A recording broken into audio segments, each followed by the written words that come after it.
Hello, my name is Lars Drødgaard. I come from the International Center Against Abuse of Covert Technologies, and I'm very honored that I have been given a chance to interview Mr. Barrie Trower together with my fellow Danish citizen, Mr. Stephen Bell. My pleasure. Maybe you could introduce yourself. Yeah, I'll tell you how I came into this. In the 1960s, very early 1960s, I trained with the government microwave warfare establishment. I looked at all aspects of microwave warfare. And when I finished my time in the military, because I had a lot of expertise in the microwave field,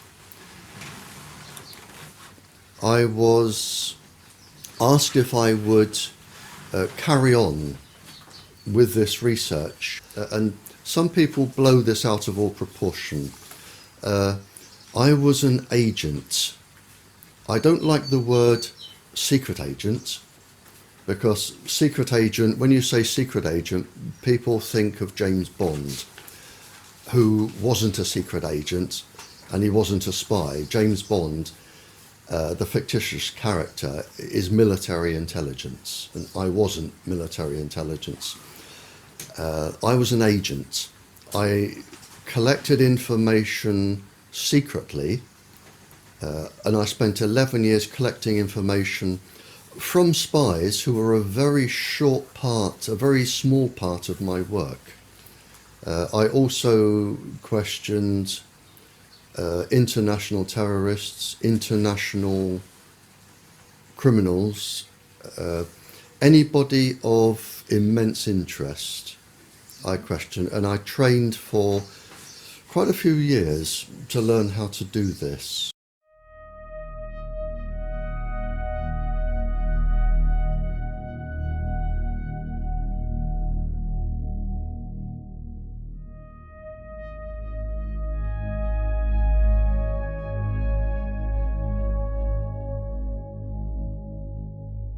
They found that there was an unusual number of breast cancers, childhood leukemias, other cancers, and they couldn't work out why.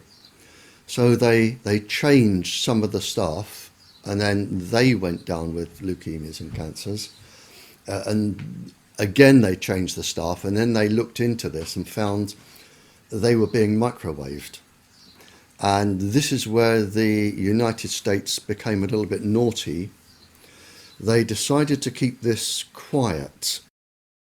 The Americans used their own people as initial guinea pigs to develop their own weapons. And then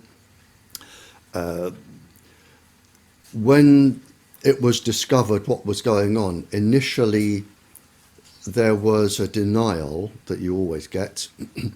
Then there was a cover-up report, and finally a very renowned professor, I think he has about 18 professorships, John Goldsmith, he wrote the definitive proper report and found that low-level microwaves were causing an enormous amount of cancers and leukemias and ill effects.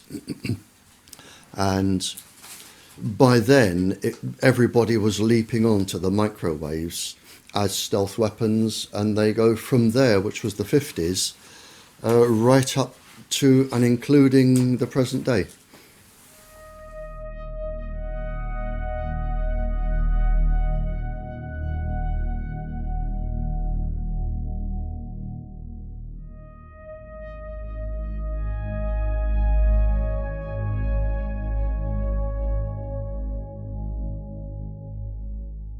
The ladies were protesting about having American missiles on English soil.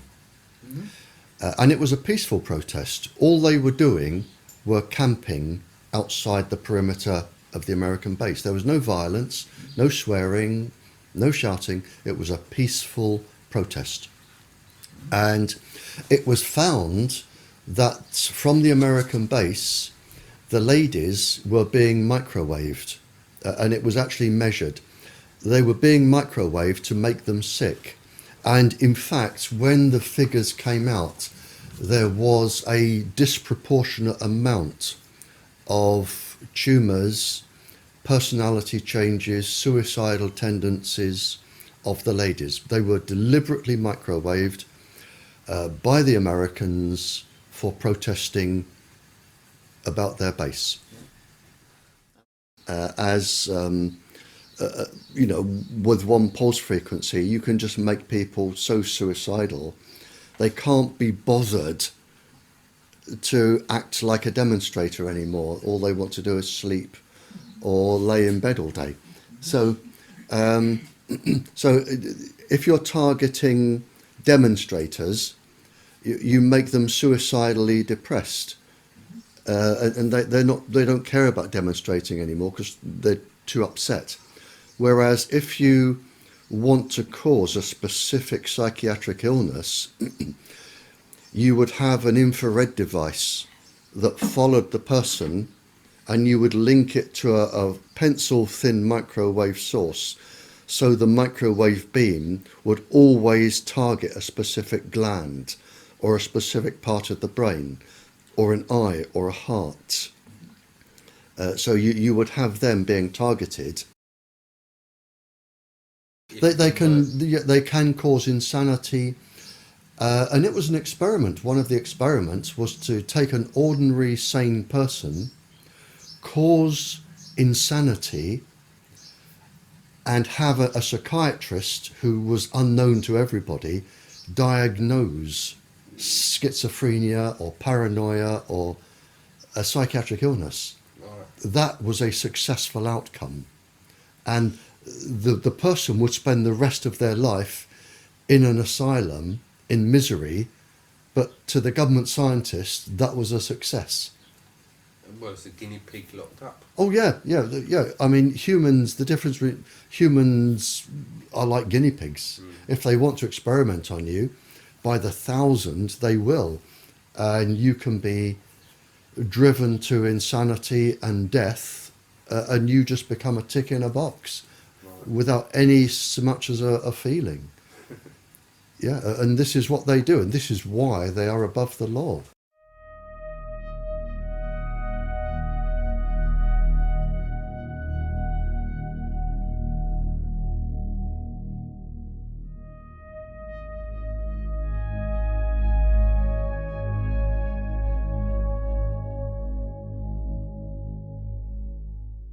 It wasn't until around the 70s that this became secret. For some reason, it was talked about openly. You know, if I'm talking to a spy and I want to find out where the spy was trained, how the spy was recruited, over the 5-year period of training and everything that went on, it's going to take years and years and years. But if you want to talk about microwaves and chips and microwave weapons, they'll just talk about it over a biscuit and a cup of tea. It wasn't secret. Most governments talked openly, or people talked openly about it. It wasn't until the 70s, mid-70s, that I think the full potential of this globally came into force. And the governments decided then to put everything under the Official Secrets Acts. But until then, nothing was secret. It was just talked about openly. That's actually very interesting. Yeah, I mean, it just wasn't, people didn't know about it. It wasn't general knowledge. You wouldn't meet somebody in the supermarket and say, have you got a chip in? But the people that had them knew they had them, and they would go around talking about them, and other people would talk about them.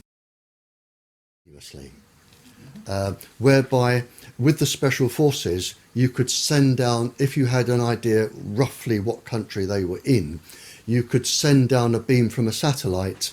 The chip would be switched on by the beam, energized, and would send a signal back. You've got that type of chip.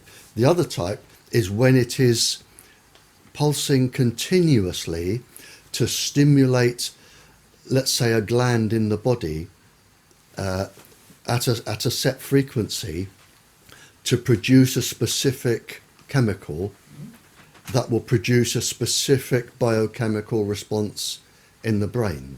So you can have one working permanently, and you can have them working intermittently, and you can have them that will only work if they are stimulated.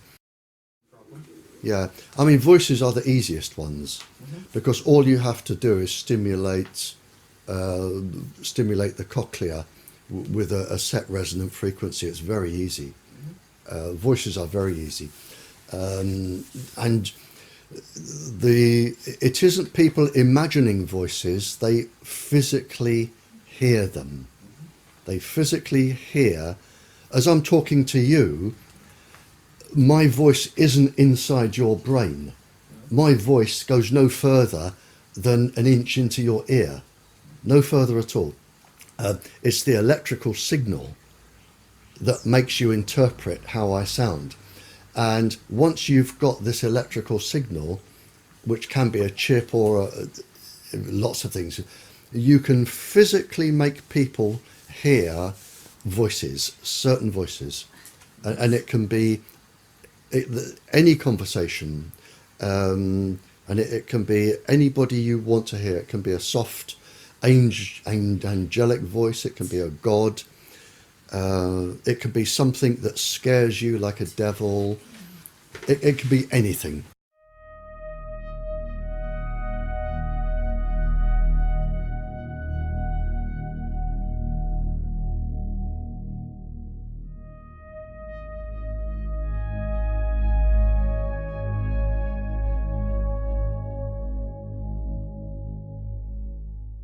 Fair enough. So I was there. I went into the back of a big black car, and it took me off in the dark, and then underneath a huge building in the dark. And I was suddenly thinking, well, hang on, this could be a bullet in the back of the head time. I'm getting uncomfortable here. But he took me out and took me to a room, and he said, I'm an international scientist. He said, and something is really, really worrying me, and I have to tell somebody who can tell the world. Now, I actually knew what he told me, I knew was going on anyway, because it had been discussed in other countries. But he said, it is now possible to genetically change bacteriums and virus, genetically change them. What has been developed now is if bacterium, they can lay, and yeasts, they can lay in the soil for hundreds of years in a dormant stage. And it's known by grave diggers or people who dig up old graves that it's possible when light comes on the bacterium to regenerate the bubonic plague that's been laying in the ground for several hundred years. It only wants that particular frequency and bang, it's active again. You don't need more than 2 brain cells to work out where you go from here. Viruses are neither dead nor alive. They inhabit hosts. If I put a virus inside a dormant bacteria that I know I can spring to life, I go to Norway on a holiday, or Denmark, or Sweden, I just spread the virus around the forests with the dormant bacteria, and I come back. And I can wait, if I like, 100 years, 200 years, or 2 hours. Makes no difference to me. And then all I have to do with HAARP or a similar device is put the frequency, the microwave frequency off the ionosphere, down onto Norway. Whenever I feel like it, the virus will spring to life because their host has sprung to life. This is where we are. So countries can now, just by introducing bacteriums and viruses and whatever, they can totally devastate the economic possibilities of another country. But doesn't that mean that we are in a new Cold War and that the entire military is obsolete? Oh, you're absolutely right. We are in a new Cold War. And this is why countries are developing this. I mean, really developing this. And this is why all of the microwave transmitters are going up everywhere. Because somebody, if they wanted to, could use them for other effects. The system is up and running.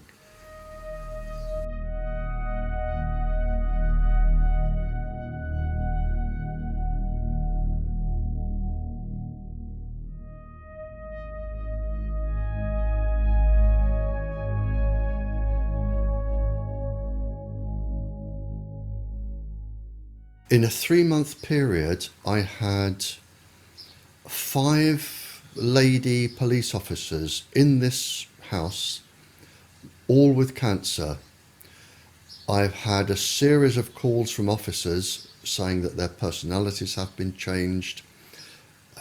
Whenever I go to a country, and I think the year before, I did 6 countries, I think last year or the year before, the questions always come around to TETRA, and they always come around to aggressive behaviour from the police since they started using TETRA. And I have the government documents that say this can cause neurological damage, this can cause cancer, this can cause aggressive behaviour and personality changes. This was at the beginning of the experiment, and the experiment with TETRA is not due to finish until 2018. So it's an experimental system.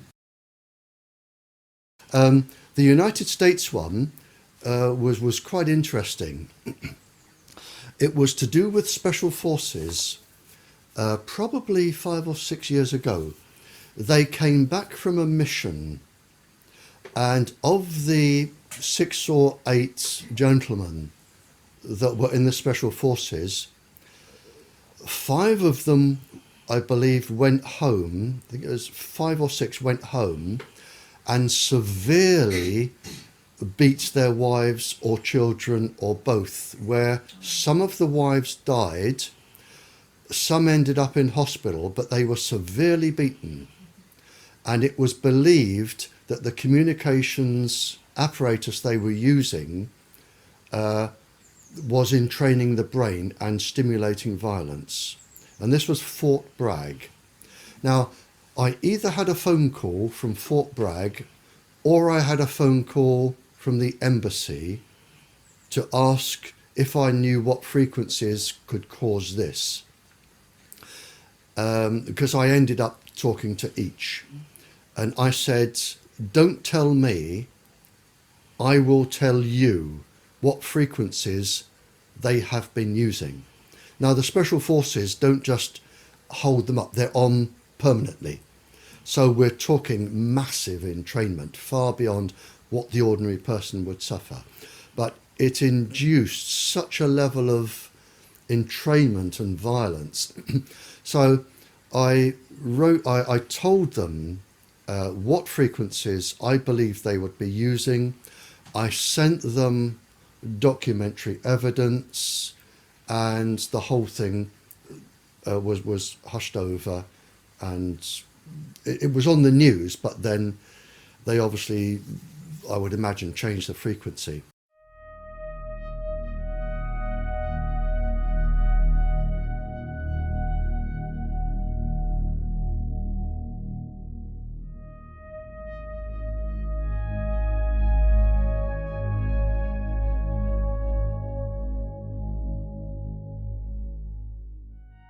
It's been shown that a child using a cell phone, just an ordinary school child,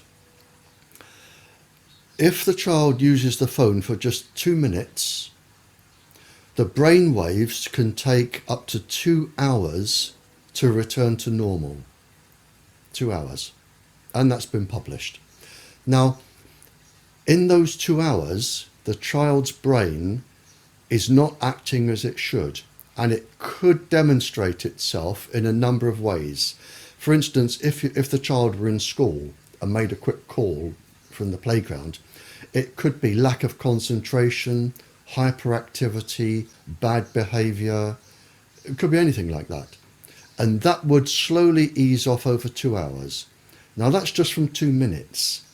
Now if a child makes a phone call every couple of hours, the brain is going to be entrained permanently. And it's already been published by the industry that a child using microwaves just before bed will have his or her sleep totally disrupted by entrainment. I cited, I think, 200 schools in Europe where a transmitter had been put in or near the playground where they had leukemia clusters.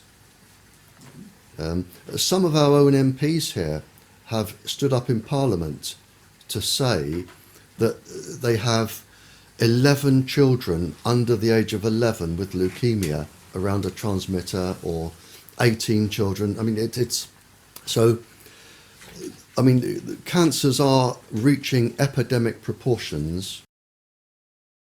There are lots of different types of cancers coming up now. I know in China, they've just had a 3,000% increase in parotid gland cancer, which is the side of the face where you would hold a mobile. We're getting cancers of the eye coming up. Obviously, brain tumours. In fact, brain tumours are quite enormous now in terms of numbers. That I read a report, and I read this out in Canada last year. People are so worried about the numbers of brain tumours that they've re-diagnosed 10,000 brain tumours as endocrine cancers to take them off the statistics. And I do know that in the European Union, we have been told that cancers are at epidemic proportions, and we're talking generally cancers between the ear and the brain.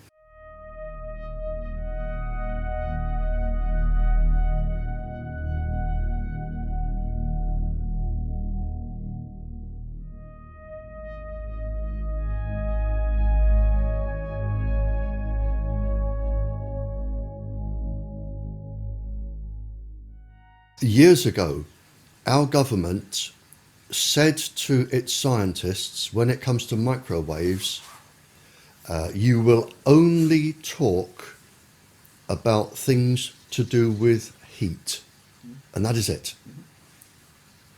So they won't even discuss anything else. They will deny anything that doesn't have anything to do with heat. They even deny all of their 40 years of research leading up to this. Yeah. Although they said this can cause cancer and all the damage, they say, no, it can't. We're only looking at heat, and heat is all that matters. Yeah, I prefer to call it lying. Oh, right. Yeah. I think I've never known so many liars in my life as what is coming out now from the government. Put it simply, they did all the research, they knew the dangers, and then they decided to lie to the public for no other reason than to save themselves with lawsuits and to make money for industry. And that's written down, and I've got that written down. Okay. So for the last 40 years, the government, the English government, has been lying to the people. And the American government, the Canadian, the Australian, they have been lying. They have been lying to protect industry, protect their profits, to protect themselves from lawsuits. So they are really just liars, and it's provable. I made a statement in Birmingham, in this country, probably 15 years ago, and I haven't changed it since. And I've said that I believe that this industry and the part of the government which is encouraging them will be responsible for more civilian deaths and suffering than all the terrorist groups in the world ever. And with the growth of the industry over the last 15 years, I would say now that these people are probably going to cause more death and suffering than the entire Second World War. And is that genocide? Yes, without a shadow of a doubt. And are they going to get away with it? Yes, because they are untouchable. They are outside the law. Who is actually behind those decisions? Is this sanctioned by the WHO? Sanctioned by the World Health Organization, without a shadow of a doubt. It is the same people. It's the same people sit on the ICAACT certificate. They sit on our government's Health Protection Agency, sit on the World Health Organization. It's the same people. It's the same people. There's probably no more than 20 of them. But they are going to, in my opinion, commit the worst genocide this planet has ever known. Not just people, but animals, plants. They are probably going to cause more destruction than a global war. And in several hundred years' time, people will look back, whoever survives, and look at what we try to do to stop them.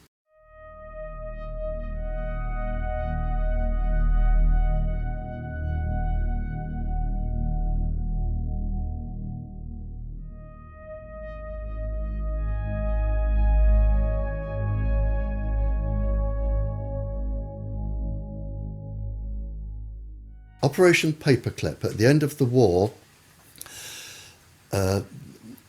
the scientists were pardoned, most of them. They were pardoned for all of the people they had killed, experimented on. They were given new identities, mostly in the United States. They were given new identities, lived an ordinary civilian life, very well paid, and they went to work in laboratories for the American government. And they handed over all of their research, and this is where it came from. And this was the basis of all of this, Operation Paperclip. If they could catch somebody and keep their name secret, that was Operation Paperclip, and they took them back.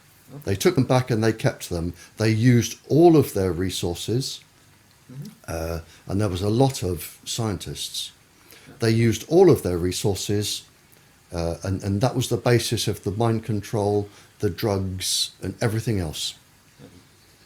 I do know one experiment, just to give you some examples. I know that they found that with one of the subheadings was the microwaves on pregnant women, and they found that they could cause a 57.7 increase in miscarriages in pregnant women, which is just one experiment, you know. So what you're actually doing is killing 57% of all the children. Again, mixing microwaves or electromagnetic waves with LSD, lysergic acid, on 4-year-olds. they just experimented on people, causing any amount of suffering to the point of death. And if people ended up in metal cages or stone boxes for the rest of their lives, that was the way it was going to be, because they were allowed to be experimented on. But as I say, there is no boundary. There is nothing which, to me, is too low. I mean, if you're going to attack a uterus in a child, you can't get much lower. And this is what they were all about. At the end of the Second World War, a committee was formed by all of the Western Allies, the United States and Russia. And it was called the Nuremberg Treaty. And the Nuremberg Treaty was agreed by all the countries from the end of the Second World War. It was set up to stop people like Joseph Mengele, the Doctor of Death, in Bergen-Belsen concentration camp, where he experimented on twins. And they, from the Japanese torturing the American and the British and the European soldiers, the Germans experimenting, the Nuremberg Treaty was set up, and it's very defined and very succinct. And it says that no person may be experimented upon for any reason, and this includes microwave irradiation, for any reason without their consent.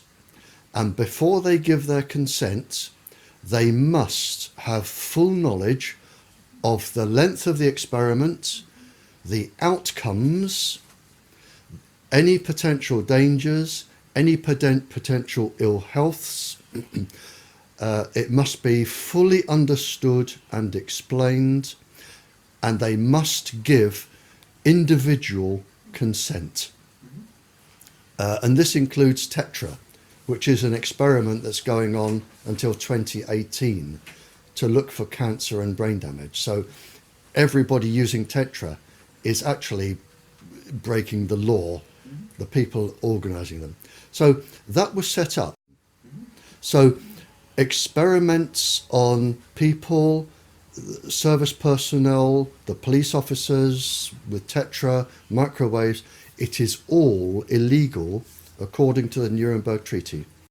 As far as I know, the Nuremberg Code and the Nuremberg Treaty was created after the Nuremberg trials. Right, yep. And in the Nuremberg trials, there was a specific trial called the doctors' trials. Yep. Do you recall the sentencing of those trials? They were hanged. Yeah.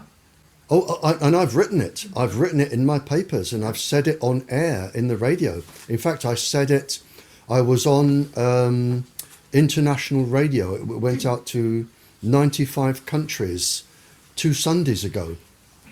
And I said, scientists at the end of the war were hanged for what scientists today are doing and getting away with. Absolutely, yep. Sentences you to death by hanging at such time and place as higher authority may direct.